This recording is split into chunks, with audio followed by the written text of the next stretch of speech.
What if the secret to better leadership, deeper fulfillment, and navigating life's toughest moments wasn't found in typical corporate success strategies, but in the common wisdom of everyday humans? In this episode of the Working Well podcast, we explore the science of wisdom with Dr. Laura Gabayan. She's a physician, researcher, and author of The Common Wisdom: 8 Essential Elements of a Meaningful Life. After her high powered medical career was derailed by chronic illness, Dr. Gabayan turned her personal challenges into a groundbreaking research project on what it really means to live with purpose, resilience, and meaning. Now, if you're a leader looking for clarity, sustainable performance, or simply a better way forward in work and life, this is the conversation for you. Welcome to the Working Well podcast, where we explore the fascinating intersection of human performance, business strategy, and leadership so that we can elevate the future of work. I'm your host, Tim Borys.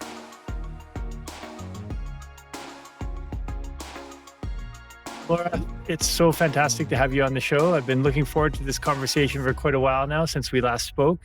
And we're just going to dive in. You've had a very interesting path and career trajectory.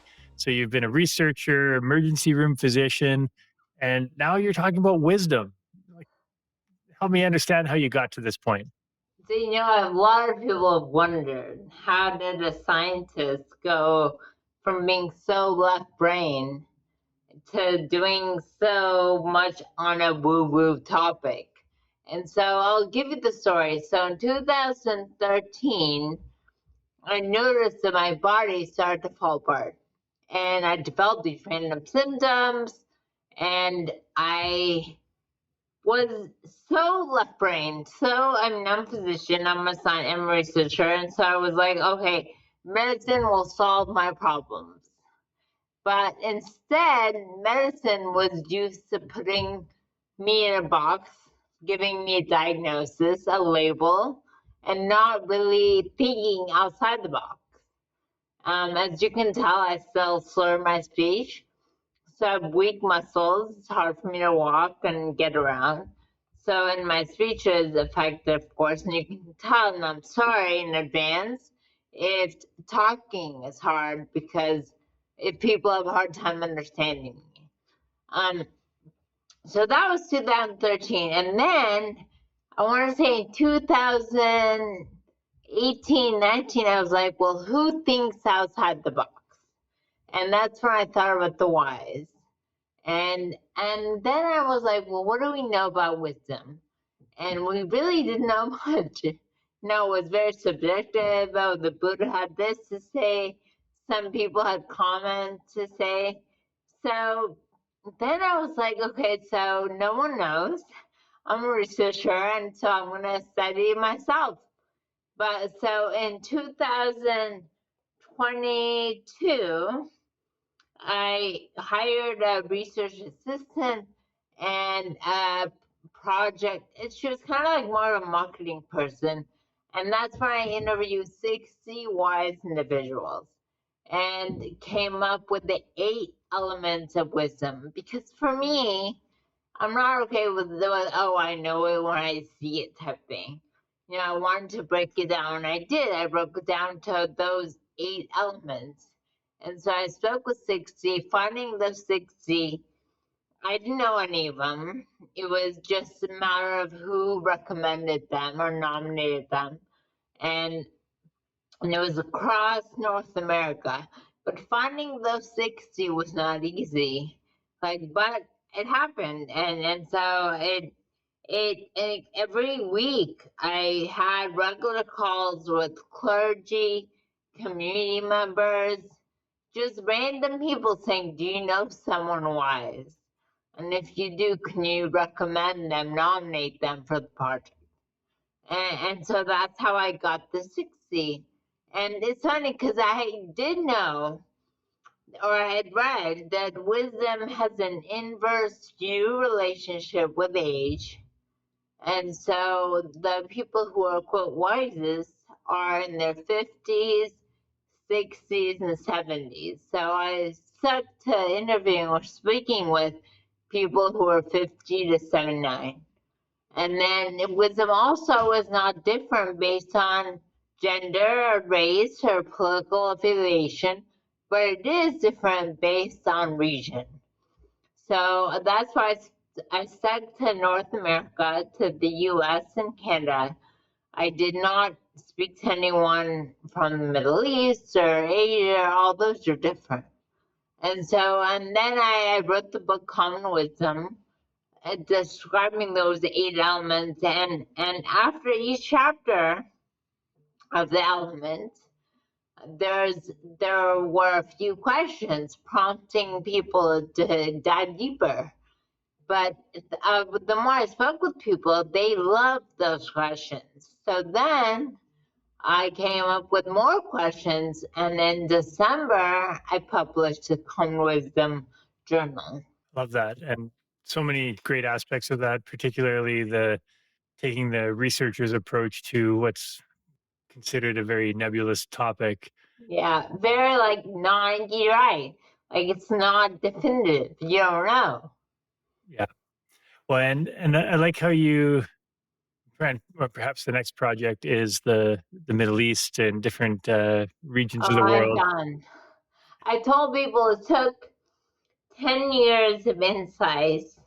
I mean, think about it. I wrote the book in 2022 to 2023 is when I did the project, and I also wrote the book. But all the insights I put into the book was from 2013 until 2023. So 10 years of insights. And the process of hiring somebody to find people to help me, I'm done. It was a lot of work. Yeah. Well, as it gets out there, hopefully you can have people volunteering, or you be able to source people a little easier now.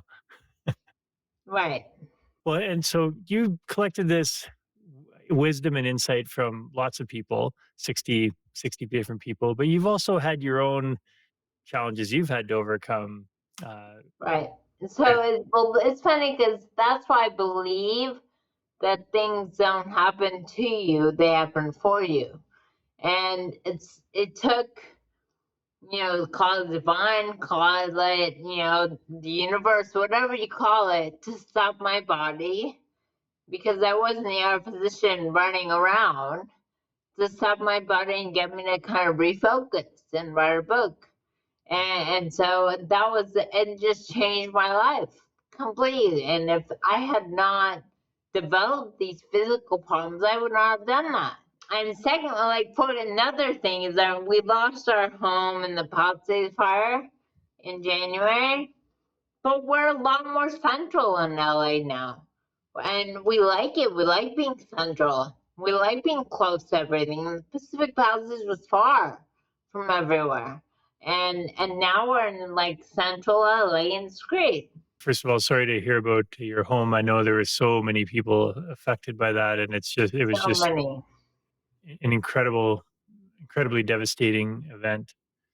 was. Um, Part of that, I guess, speaks to the journey you've come on and the reflection where you are now and how you handle that is very different than you probably would have had it happen 10 years ago.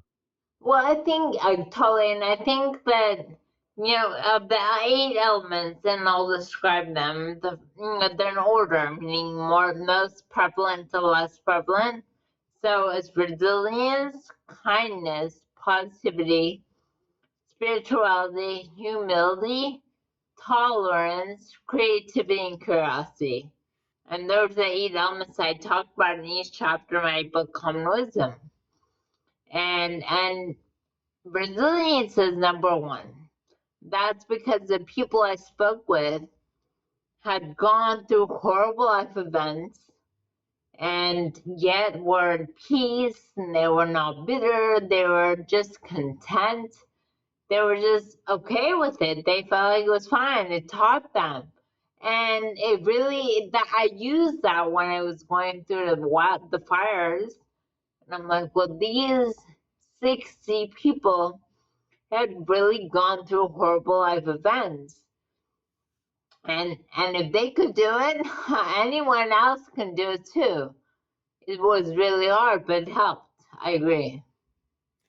When I guess with a lot of the listeners on this podcast are corporate leaders, corporate executives, and one of the things, the common themes we're seeing across well the world today, but especially in corporate, is that things are changing so fast. There's so much uncertainty, stress levels, workloads, they're all rising, and resilience is talked about a lot.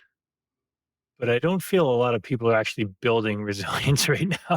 It's funny because one of the 60, he was a CEO of 5 companies, and he wrote an article about my work for the Department of Homeland Security, and he compared my wisdom to AI.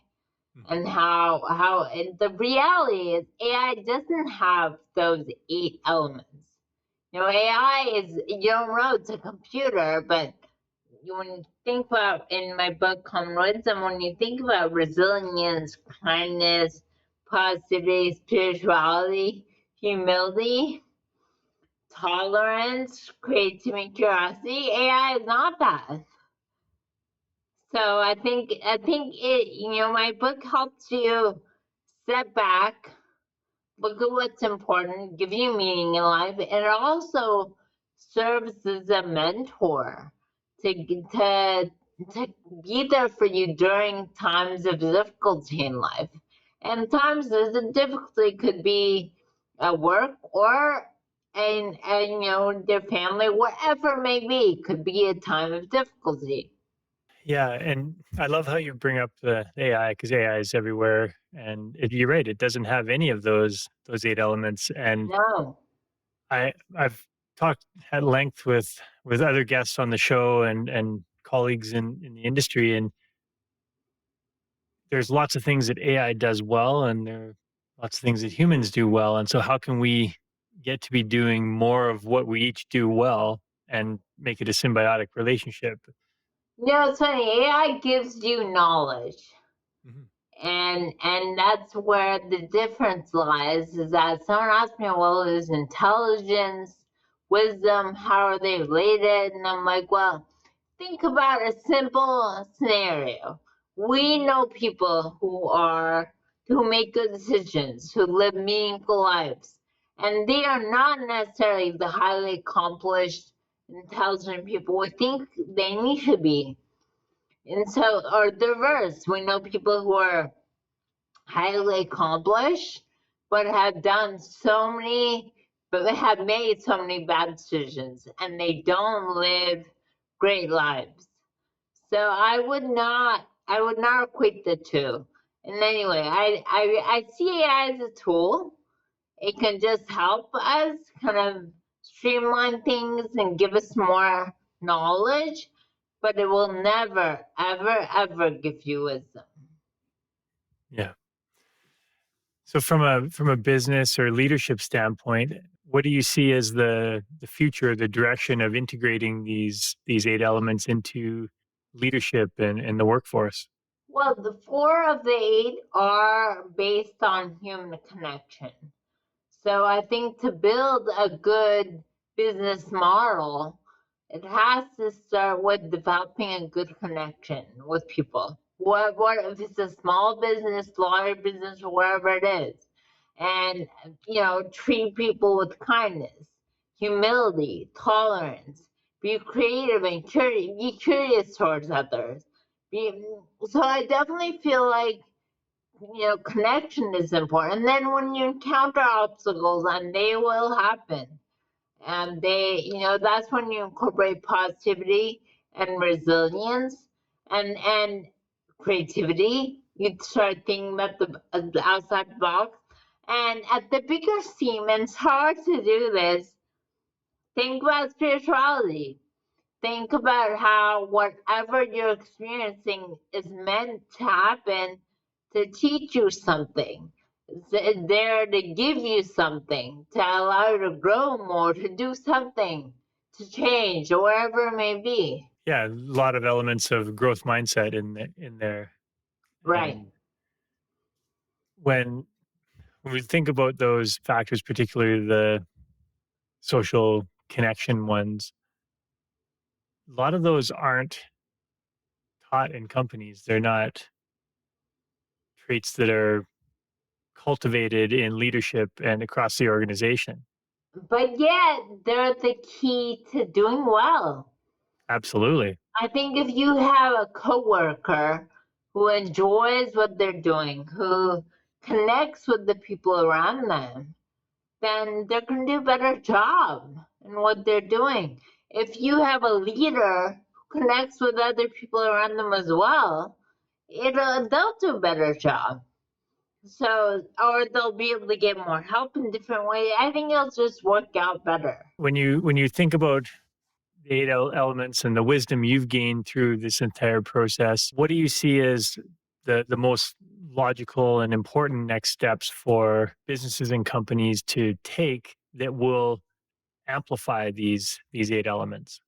I definitely feel like focusing on the human connection is a big one. And I think any business, whether big or small, can start by having a dedicated time, a day or a few hours to get to know your colleagues, but and connecting with others, finding something that you have in common. I think it just realizing that, business is work. It's work. It's a job for some, but it can be more than that. Give other people a sense of purpose and meaning, and it will come back tenfold, morefold. Hmm. Now you mentioned resilience as the number one most important one. What do you think is the most underutilized one? It's funny because the last two elements. So the way we came up with elements is, I met with the research assistant, the marketing specialist, and we would assign different themes to a person based on the internet interviews we had. And we gave them an element if they had it.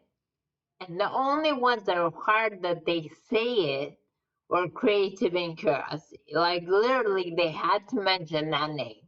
They had to say, okay, creativity is very important to me. Curiosity is very important to me.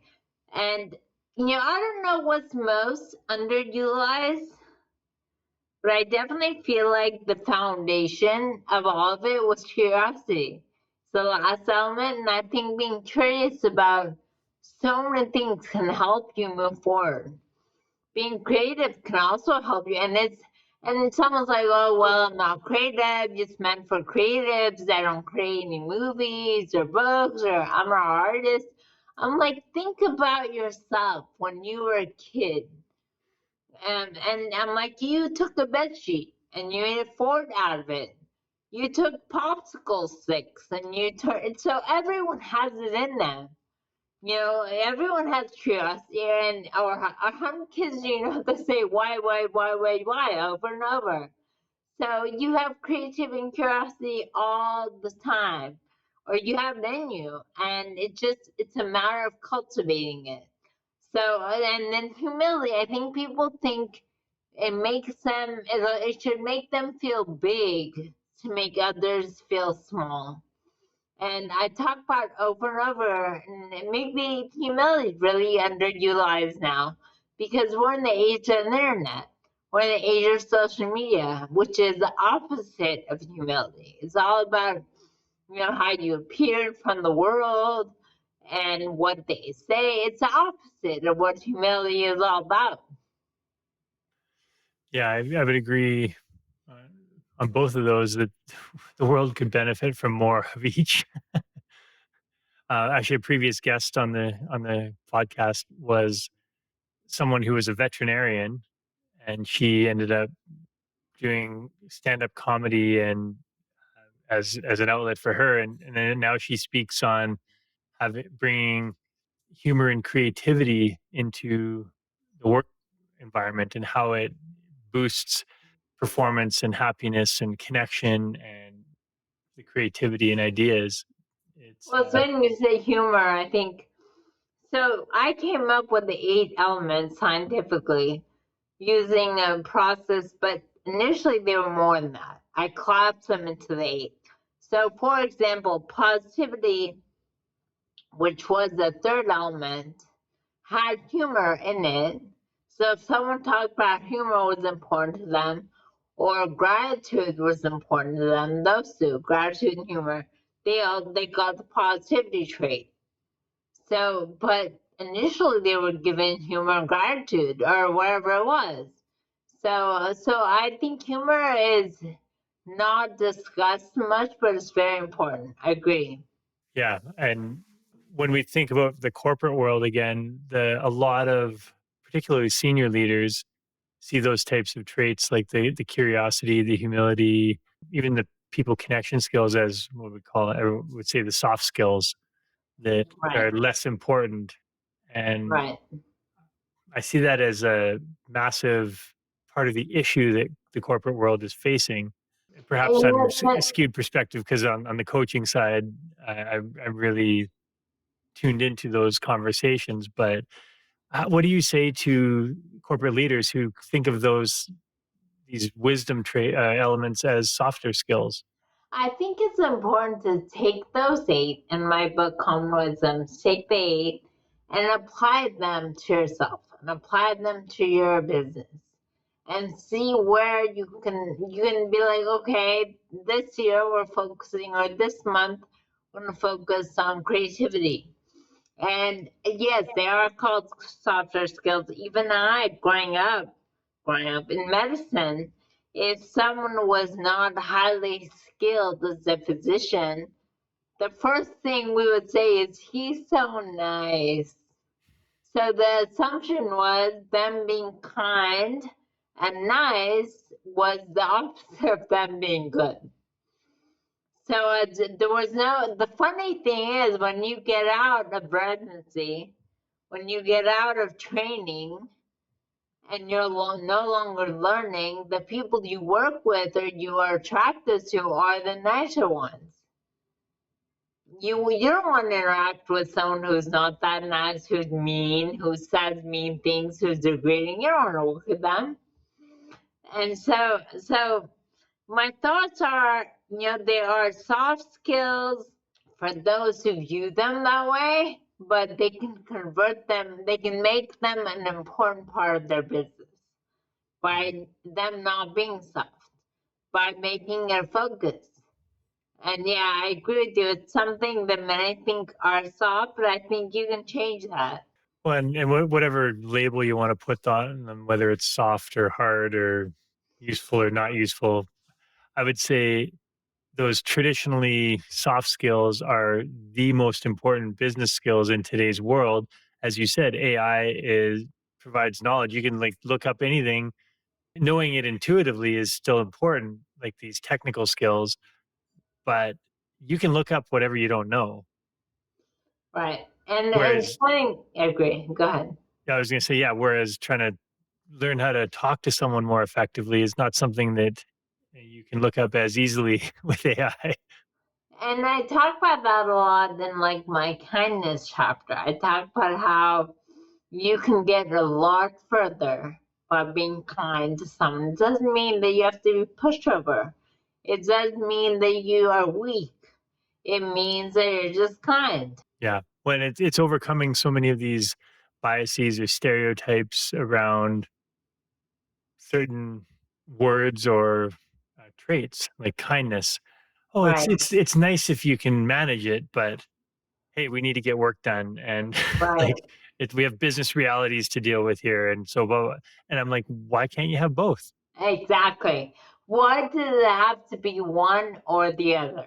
Exactly, yeah, and that's one of the things that I think that's a huge barrier to overcome is that people are looking at it in a binary way. It's you have it or you don't, or it's a zero sum game. If you have kindness, that means you can't be a strong strategic or business person or hard driving to get results, performance Right. focused.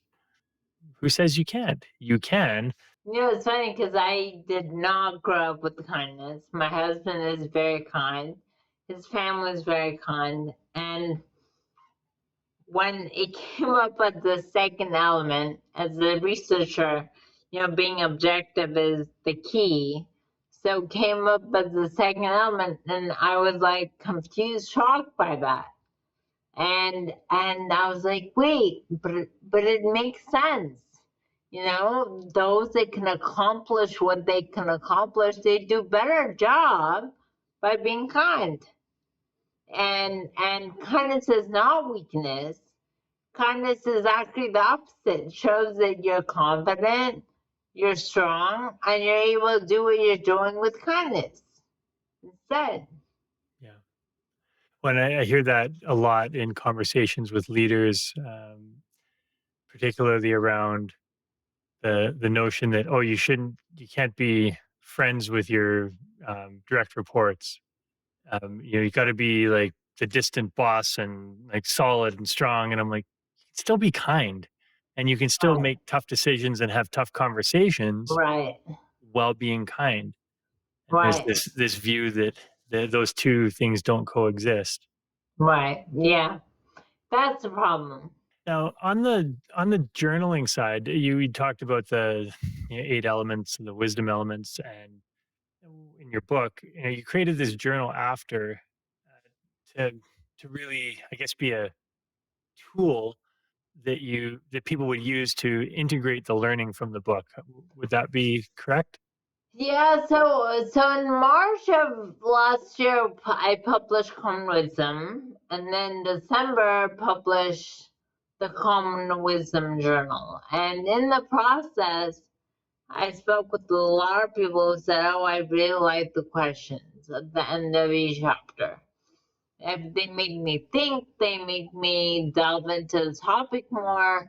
And that's when I was like, okay, fine, I'll focus on writing a journal. And that's what I did. And also, you know, we had a national interview, and I noticed everyone on the national interview was set on saying, "Oh, I'm this element of the eight elements. Oh, I'm really good at that, or I'm really good at this." And that's what made me think, well, I also need to come up with a wisdom IQ test.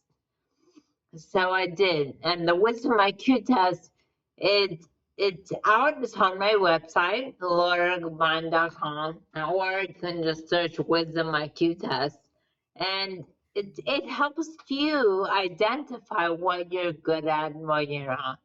So it helps people, wherever they're at in life, take the test. And by the way, I don't believe in charging for half of it, and that, because I hear that some tests charge you to get your results or charge you.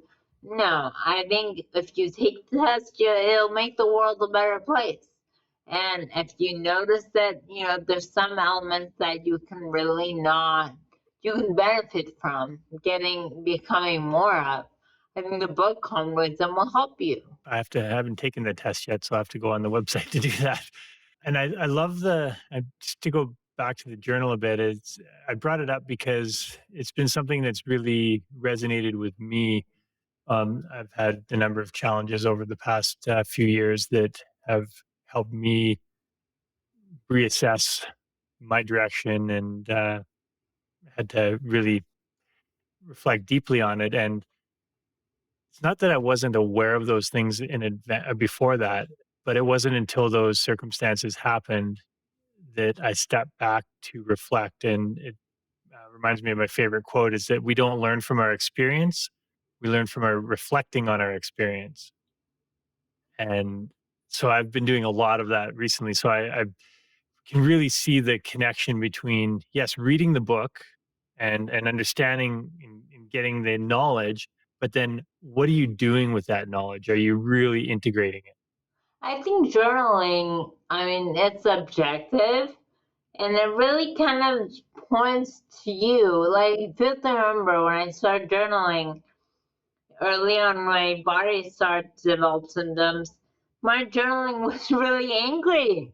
I was really bitter that I had all these symptoms, and all I could say is why. And it changed, and because it was foundation of one, I think I talk about in the resilience chapter of my book Calm Wisdom, is why not me? Not why me, but why not me?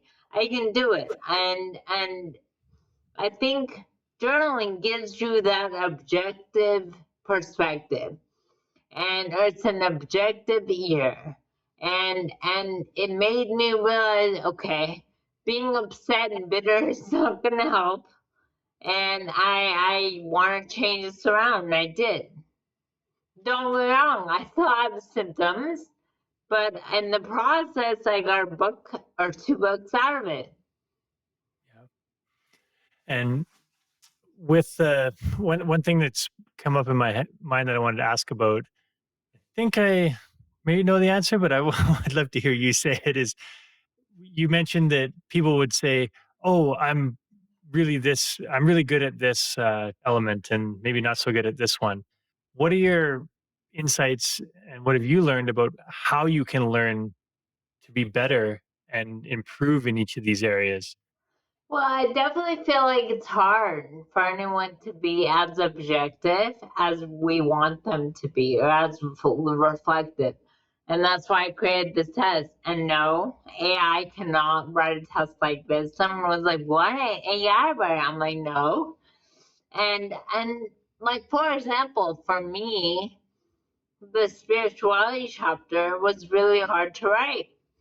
I remember writing it, and then my editor said, "No, you're gonna have to rewrite it then."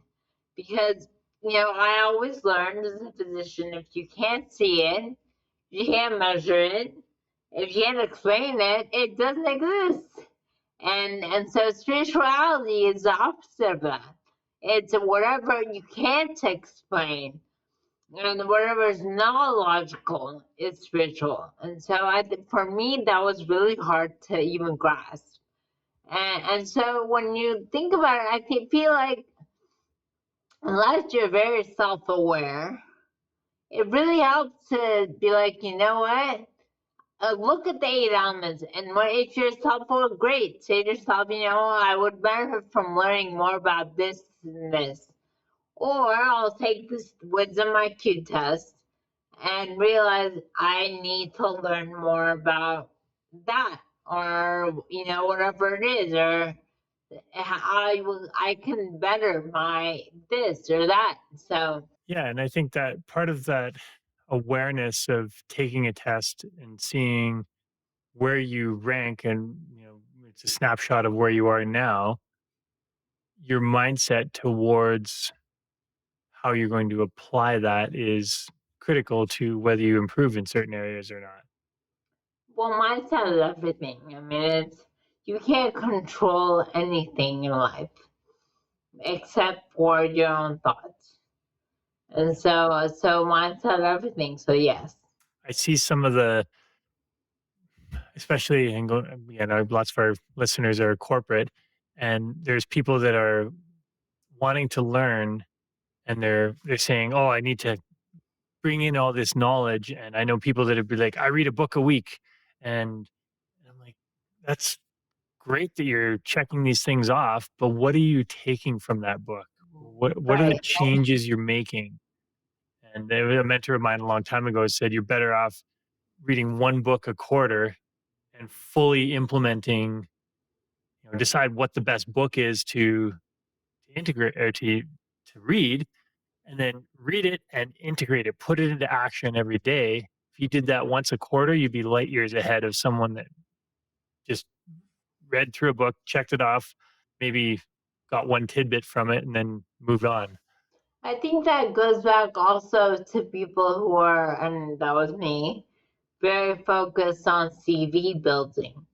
They're doing and doing and doing. And I always say, stop doing so much, focus more on being. And my husband, who is very much the doer, he's like, that just sounds so abstract. What do you mean? I'm like, no, just stop doing. Like every time I've traveled with him recently, he has a whole list of, oh, I want to go see this and that and it's that. I'm like, I can't do any of that. I just sit there and appreciate the place. I enjoy the place. So I'm being more in the moment. I'm being, not doing. And I feel like we have lost that. We're more of the, oh, what can you see? All the places you should visit before you die. What can you, how you should visit in your CV building. What have you read? And I'm like, just stop. Just stop. Focus on being. And I guess this probably takes us back to the original concept of wisdom. And how do you build wisdom?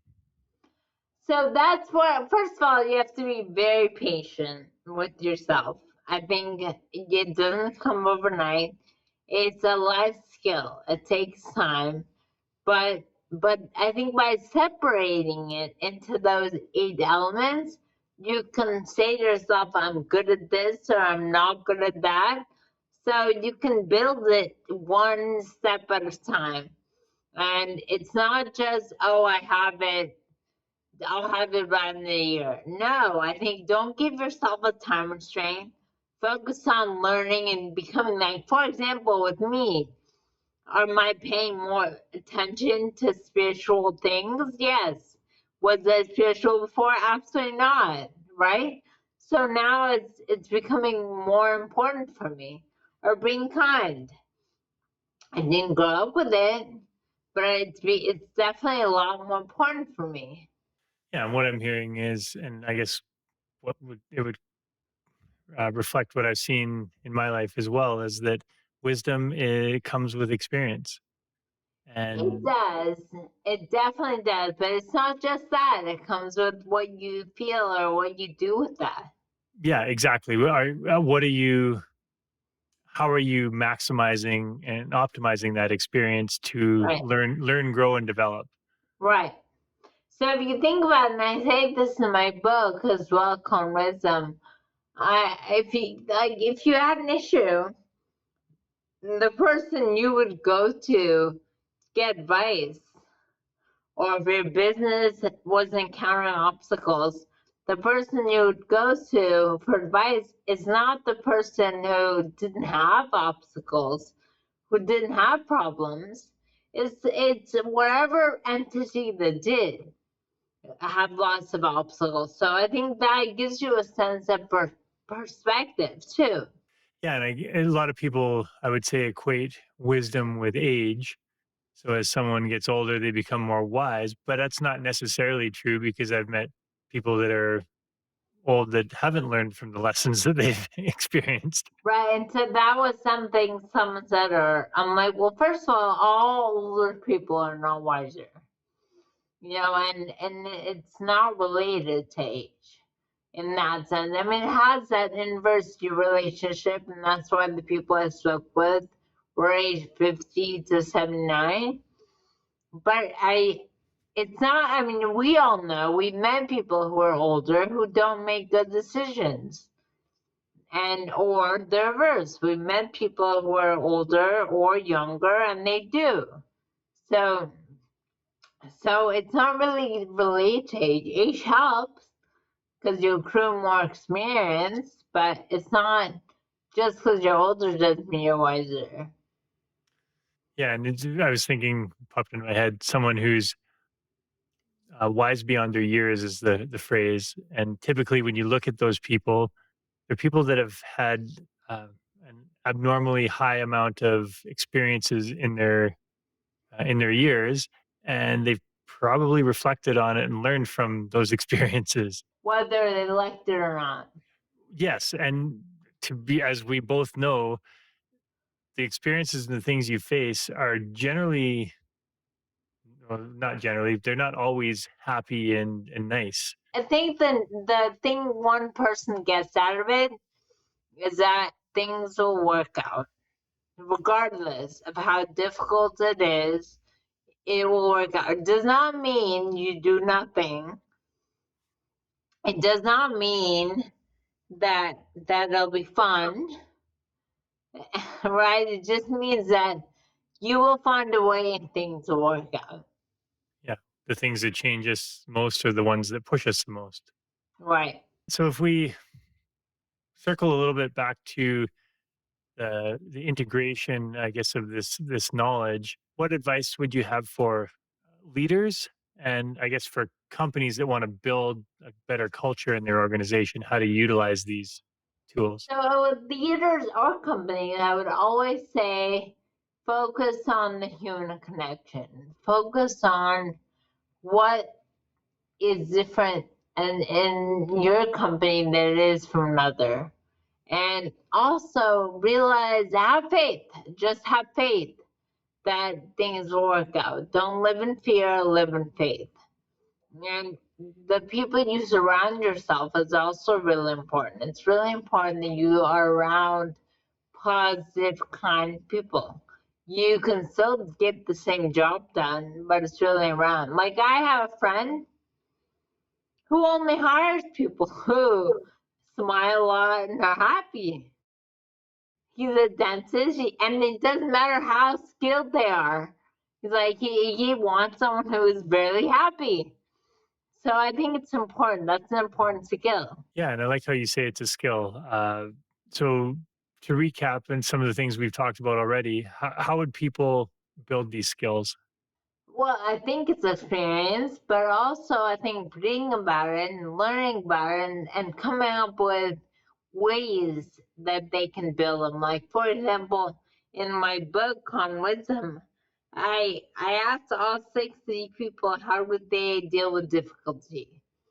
And of the 60, the one person who got all eight, only one person did. The one person, he's like, well, the first thing I do is reframe that word. I don't use that word. And he was immediately against using that word. So my thoughts are, okay, so you want to build resilience in people. Read about ways to build resilience and read about ways of positivity. Let's say you're a very negative person, negative Nelly. I think it just helps you. It takes time, but just read about them. We're in the age of information technology. Read about, okay, how I want to build my positivity. I talk about it in my book. And I'm very to the point, there's always more you can depend on. So essentially, yeah, being a lifelong learner and approaching things through that growth mindset. Right, Now, you had mentioned spirituality was probably the one that you had the hardest with. right. What would be the next one that you would say is on your learning and growth plan? It was definitely being more creative. I Okay. think I talk about creativity. Well, so we gave people the creativity or element of creativity. They also lived creative lives. If they didn't just have one role, they had many.